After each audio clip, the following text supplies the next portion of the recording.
Hello, everyone. This is Jeff Risdon from the Detroit Lions podcast and Lions Wire coming at you this week. We're having a little bit of a different schedule this week. Chris and I are doing a live show on Friday, but because we're doing it a little bit late because of scheduling. Chris is traveling this week. I've got a lot of stuff going on with my kids. Thought I'd do a little bit of a mailbag coming at you. So without further ado, the mailbag.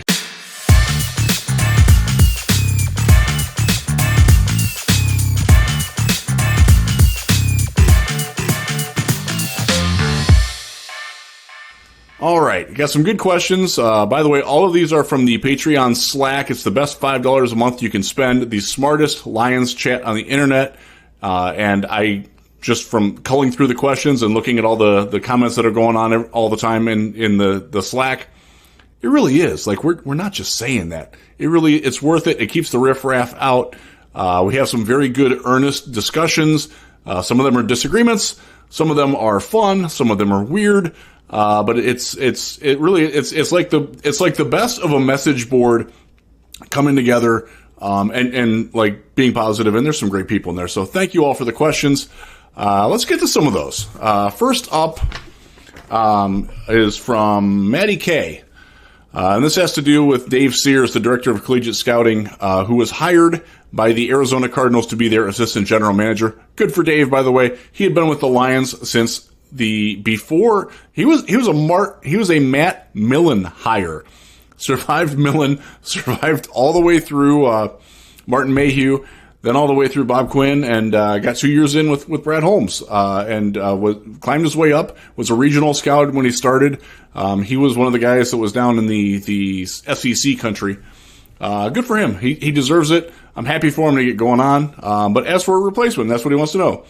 Do you see a replacement for Dave Sears in-house, or will they look outside? They have some internal options, and by and large, the scouting staff has remained intact, from what I understand. Now, this is the time of year when scouts do move around, weirdly enough. The management ones, I should say. The area ones all leave like right after the draft. That's when that gets turned over. I don't know exactly if all of them are sticking around, but I do know that two of them, I talked to one of them last night. In fact, I did a little text with him. He's staying, so it appears that the scouting staff remains intact, so that's a good thing. They do have an assistant director of collegiate scouting. His name is Brian Hudspeth. He's been with the team for a couple of years. He is the most logical successor to it. That makes sense. You know, when you're an assistant, you move up to it, but they do have some other options too. I have to look these up here. Forgive me, I need cheat sheets these days. Rob Lohman is the director of pro scouting. Rob is a very qualified guy. He can certainly run the collegiate scouting department if he wants to. Whether he does or not, I don't know. That's beyond my pay grade, but he's certainly an option. And then there's Joe Kelleher, who is Lohman's assistant. Another guy who's been around, is very well respected, very well liked in the building. So they have some internal options there. If you're going outside, about the only way you're going now is if you're bringing in somebody that has direct familiarity working under Brad Holmes or with Brad Holmes.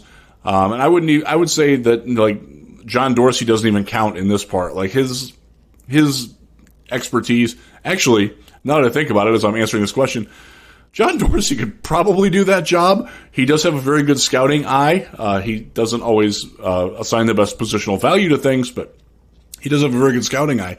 So he might get more involved in that too. But I'm not terribly concerned about the line of succession there. They're solid enough and they're intact enough. And one of the other questions that came up, and this is tangential to it, was people talked about this is the first draft that Holmes has had, quote, his people in.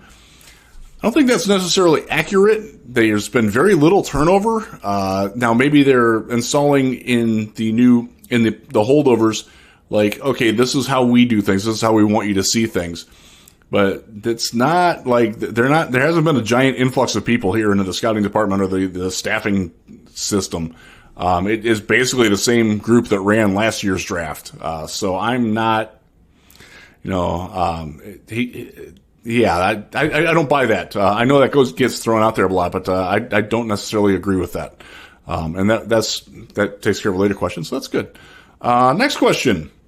Let's see. This is from Tim O, or Timo.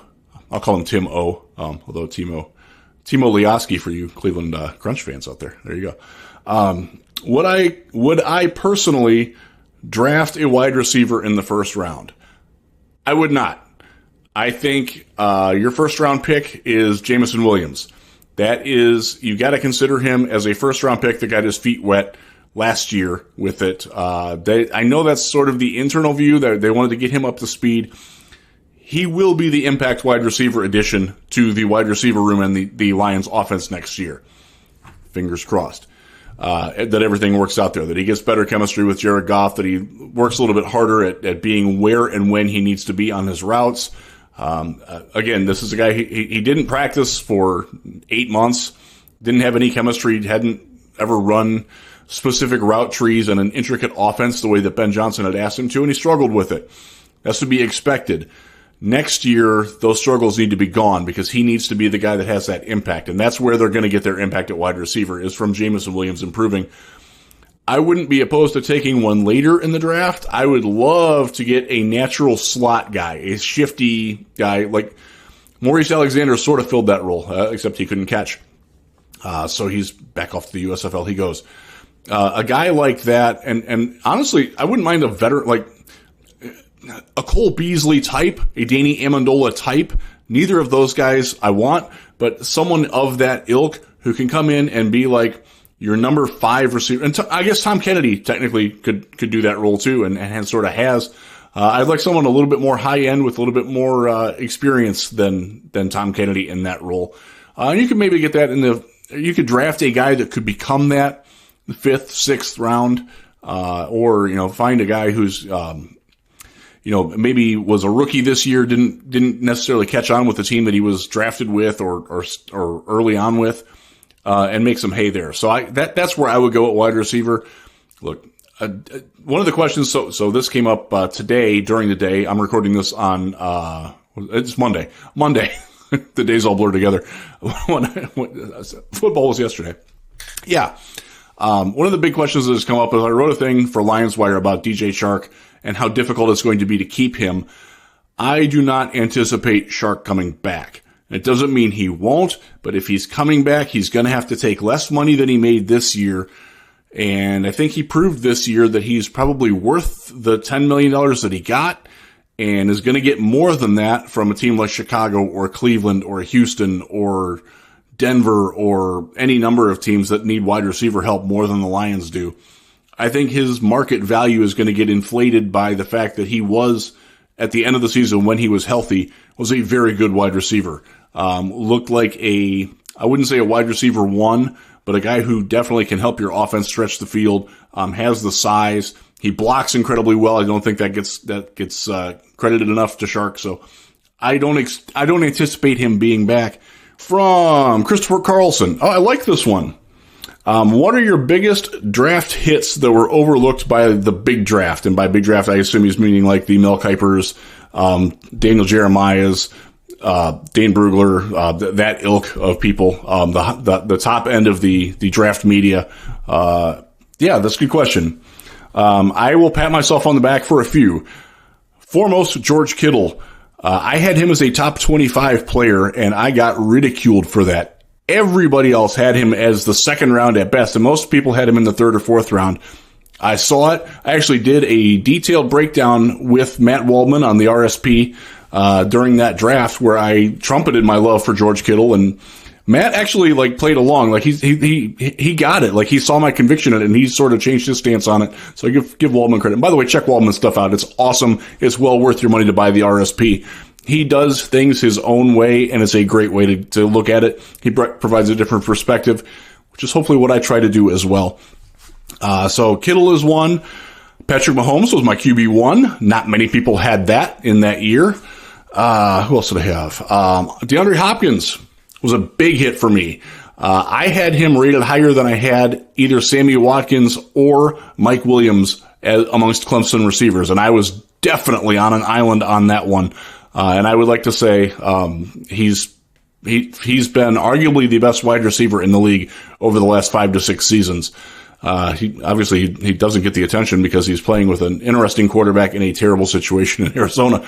But Nuke can ball, man, and I saw it the whole way. In terms of other guys, Denzel Ward is another one. He was my number one corner in that draft. Not many people had that. Then you go to the other side where I got people, guys that I was right about that Big Draft thought was going to be really good, and I didn't. The easiest one is Zach Wilson. He was not in my top 125 players in the 2021 NFL Draft. I took a tremendous amount of crap for that. I'd like to say that I'm feeling pretty good about that assessment at this point. I am not someone who follows the quarterback stream very well. I tend to look for my own things. I have my own methodologies. And one of the things that I like to do is I like to really watch them and how they act, like when the camera pans to the sidelines and things like that. And there was just a lot that I didn't like about him. And so far, it's still early. He's not done yet, but I feel pretty vindicated about that. Christian Hackenberg is another one. That one I actually got quoted in the ESPN, the mag, back when they did that. And they interviewed me for it about why I didn't think he was a very good prospect, and people thought I was crazy. In fact, Todd McShay wrote in the same piece that this is the best quarterback in the last 3 drafts. Got that one right. And I'll tell you why I didn't like Christian Hackenberg, aside from the fact that I just wasn't crazy about his game. I saw him in person at Michigan, and I saw him after he had a bad series go to the bench and just sat there, and his teammates didn't come to him, like, at all. Like, that's really freakishly weird for a college quarterback to just sit by himself. Like, nobody approached him, no assistant coaches, no nothing. He just sat there by himself. He clearly wasn't liked by his team, and I picked up on that, and that factored in, because if you're the quarterback, people gotta like you, man, or at least respect you. And everything I got from Penn State was they don't do that for him. So I got that one right. And then there's the other flip side of the question from Christopher Carlson. The misses. Josh Allen's the prominent one. I will take the big L on that. I am not the only one who takes that L. There are some people who have tried to change their positions or modify. No, take the L, man. I thought he was not going to be accurate enough or consistent enough. And while he still has bouts of those, his force of personality, his leadership are something that I probably should have quantified more. His desire to win, his desire to overcome, and I've actually used that. And because another one of the misses that I have is Taylor Lewan, and one of the reasons I missed on Taylor Lewan was because I didn't factor in how much of a leader he was at Michigan and how mentally strong he was and how that drew people into him and how it drew the team and made the team better around him. And I think that's been a lot of what Taylor Lewan, he's not had the greatest NFL career, but he's been better than I thought he would. So he's another one. Lane Johnson is certainly one that I missed. I actually graded so he played right tackle at Oklahoma, after converting from tight end. Their left tackle was a guy named Tyus Thompson. Yeah, Thompson. Yes. Thomas and Thompson. I screw those up all the time. Tyus Thompson. I rated him higher. I think I had him at like 40 something in that draft. And I had Lane Johnson in the 50s. That was, big L there. The other one, and this one Patriots fans never let me forget, is that, when I wrote up my post-draft evaluation of them taking Chandler Jones, I said, you might as well have just set a bag of money on fire.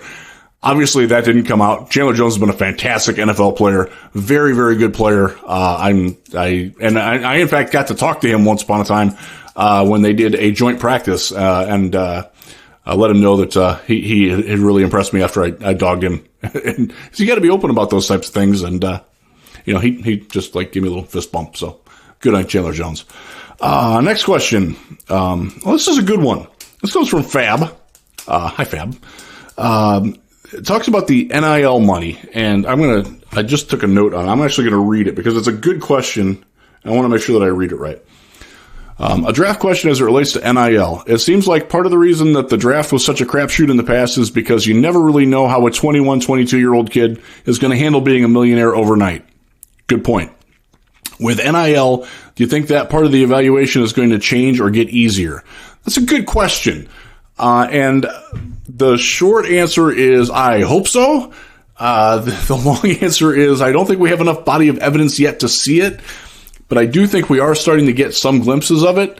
And it's specifically a lot of the guys who I think would have rushed to the money in the past are realizing, okay, I can stay at Texas A&M or Tennessee or Alabama or Michigan or UCLA for an extra year, and I'm still going to get a lot of money, and I might help my draft stock, and they're not going to be rushing in. And this particularly applies to the guys who are the guys who are talking to their agent, talking in the agent process early. The guys who are like, oh, tell me I'm going top 50 and I'm coming out, and the agent will tell them that, and they'll come out.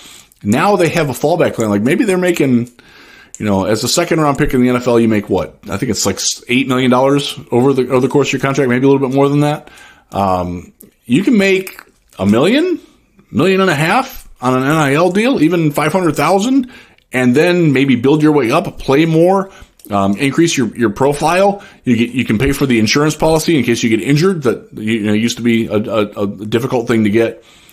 So I do think that that's something to definitely watch, and it's something I'm going to pay more attention to because it's a very good question, and I'm hopeful that the answer is yes, that it will make it where we're not going to be so wrong on some of the guys who are coming out early and chasing things. And I hope that happens because I can tell you from talking to some agents, the agents hate those guys, man. They do it because they get the commission check out of it, but that's like, man, I just don't.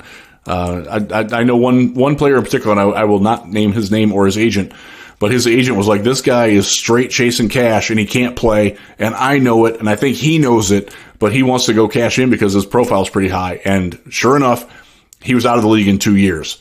And hopefully those stories end. And I don't like seeing that because you hate seeing the dreams shattered like that. Plus, I like college football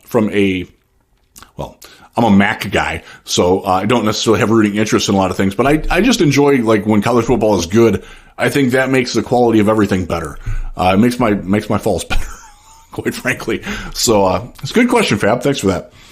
Let's see what we got here. We've got a question about Senior Bowl players that I want to watch from Mike. So the Senior Bowl is coming up, and this gives me a great chance to plug that Chris and Sandman and I will be in Mobile all next week, coming at you live and from Radio Row in Mobile. We are credentialed and approved and all access to everything. We're going to have live interviews with a lot of different folks down there, people from other teams, reporters, players. We even have by popular demand, we have the guy from Zebra Technologies coming back again as well. And he's going to explain to us why the NFL does not use the chips that are in the balls and have been in there for over a decade, to spot the ball properly. So we're going to have that. So make sure that you click on the like and subscribe on the YouTube channel so you know when we're coming at you live, because it will be spontaneous. We won't know ahead of time, what times we're getting these people. And we're also going to have some fun stuff live from practices where we're going to just give you random observations, little shorts, that, maybe 30-second observation about, holy crap, did you just see what if Devon Witherspoon from Illinois is there, and by the way, he's the player that I really want to watch down there. One of them anyways. He just made a fantastic interception that cements that he's the number one cornerback in my mind. You're going to get things like that. So please hit the like and subscribe and get the alerts for that. And then, you'll get all that. So some of the guys, and I wrote some of these down, I actually did a lot of work over the last 3 or 4 days on getting to know and get more familiar with a lot of the players that I hadn't watched a lot. And there's a couple of them that really stood out to me as Lions fits. And one of them is Steve Avila, the guard from TCU. I think he's a great fit for the Lions in the 4th, 5th round as the next right guard on this team. I want to see him in person. I want to see how he handles. One of the great things about there is you get the individual matchups, but then they also do the team drills. And there are some times where a guy, and specifically interior linemen on both offense and defense, will thrive in the individual drills, but then they get into the team drill and they're just, okay, you beat me one-on-one, but in 5-on-4 or whatever, they can't do it. I'm curious as to how he handles the 5-on-4 part of it, because individual drills, I think he's going to kill it. And I watched enough TCU this year to know that he's a very good football player and fits the grit mentality. So he's one. Who else did I write down here? I can't read my own writing. You get the smaller college anomaly guys. And one of them that I'm very interested in is Carlton Marshall, linebacker from Troy. He's like 5'9", maybe, but dude can freaking ball. He can fly. He's like 215, 220 pounds. He fits in the Devin Bush mold. Now, he's a little bit shorter than that, but this is a guy who is a speed in space linebacker who maybe has some potential to at least be a special teams demon for you for a long time, and a sub-package guy who can come in and cover a tight end or a running back that flexes out in a nickel or dime package. I think that's the kind of guy, and he's generally projected as a 6th or 7th round guy. So he's one. Senior Bowl, you generally get a handful of first rounders, and then like half of the Senior Bowl gets drafted in rounds 2, 3, 4, and 5. And I think that's actually exactly what happened last year. Was that I know they had a record number of guys who stuck. I want to say that it was 92 guys from the Senior Bowl last year out of 110, maybe, who were there, who stayed on NFL rosters all season. That's incredible. That's another one. Another one that I'm looking for, and I hope that he comes. DeMarvion Overshone, linebacker from Texas, was a guy that I zeroed in on a year ago when I thought he was going to come out. Had some really good tape. Didn't always play to that tape, and that was kind of true in 2022 as well. So I want to see, one of the things that you look at when you're looking at linebackers there, and also tight ends and running backs, is how they handle the coverage drills, the one-on-one coverage drills. That's where we learned that Fred Warner was going to be a baller. Like, he dominated in coverage coming out of BYU at the Senior Bowl, and it made me raise my grade on him a full round. I wasn't as high on him as some other people, but I did have him as a second-round talent. And that came a lot from the Senior Bowl. So I'm looking for guys like that. I'm definitely looking at offensive linemen. I do think that the Lions have an underappreciated need at offensive line, aside from right guard. I want somebody better than Matt Nelson or Dan Skipper. Dan, I love you, but you are what you are. I want somebody with a little bit of a higher ceiling as a tackle backing up Sewell and Decker. Because right now I would not, quite frankly, feel very comfortable with that. And Obena Eze, maybe. I didn't see a lot to really like last summer. I didn't really see a lot at Memphis or TCU that suggests that he's more than a career backup / practice squad guy. So I'm hoping that they find a guy that they like there in that. And that is one that I do think you can develop with Hank Fraley, the offensive line coach. I think that's where you can take a guy on day 3 that has some traits that you want to work with and work on that. And I got to find who those guys are. I have not gotten to the offensive line yet. I do really, really like the center from Minnesota. He's going to be down there. The defensive backs are good. Quarterbacks, Tyson Bagent fascinates me out of Shepherd, and part of that is because the Lions have gone and seen him play in person a couple times. You don't do that for a D2 quarterback unless you have at least passing interest in it. Doesn't mean that they like him. By the way, they did see Florida 5 times. That means Anthony Richardson, who will not be there. But Osiris Torrance and Ventrell Miller, who are 2 guys that I know that the people who have been at Florida have taken a keen interest in, will be there. So I will be watching them because they do fit the Lions profile for what they want. Torrance as the right guard, Miller as a Alex Anzalone-esque linebacker. And by the way, Anzalone played the same role as Miller at Florida in the same defense. So, keep an eye on that. Wide receivers, I'm not that thrilled. Clayton Tune is a guy that I'm looking for. The quarterback from Houston has some interest to me. Max Duggan from TCU, I'm very interested in to see. He strikes me as a guy who can really help himself with a strong week there, throwing accurate passes to unfamiliar receivers. He got a lot better at that in his final season. There was times, though, when he was under pressure in both of the playoff games where he wasn't that guy. And I think you're looking at a guy who's maybe a career like Ryan Fitzpatrick type of guy, like a guy who can like catch fire as a backup for 6 to 8 games. But then when you're asking him to actually be the starter, he probably isn't there. I guess Taylor Heineke fits into that mold. There's another quarterback down there, Jake Haener, from Fresno State, who I think fits in that mold. I think Haener has a little bit better of an arm, and maybe a little bit more upside. So I'm curious as to how that works. I want to see, when I'm looking at quarterbacks down there, I'm watching, like, okay, you're not going to have chemistry. Like, you're not going to have connections with all these guys because you've never thrown to them before. I want to see that they're making the right decisions with the ball in team drills, and I want to see crisp accuracy. I want to see footwork. I want to see mechanics. I want to see vision, those types of things. So that's what I'm looking at from there. One last question, and this one is an amalgamation of a lot of questions that sort of get lumped together here, and that is, who do you want for number 6? And I will tell you first off, I am not there yet. I also am not someone who has to have one specific player there. It could be a quarterback. If it's C.J. Stroud, I would be very happy with that.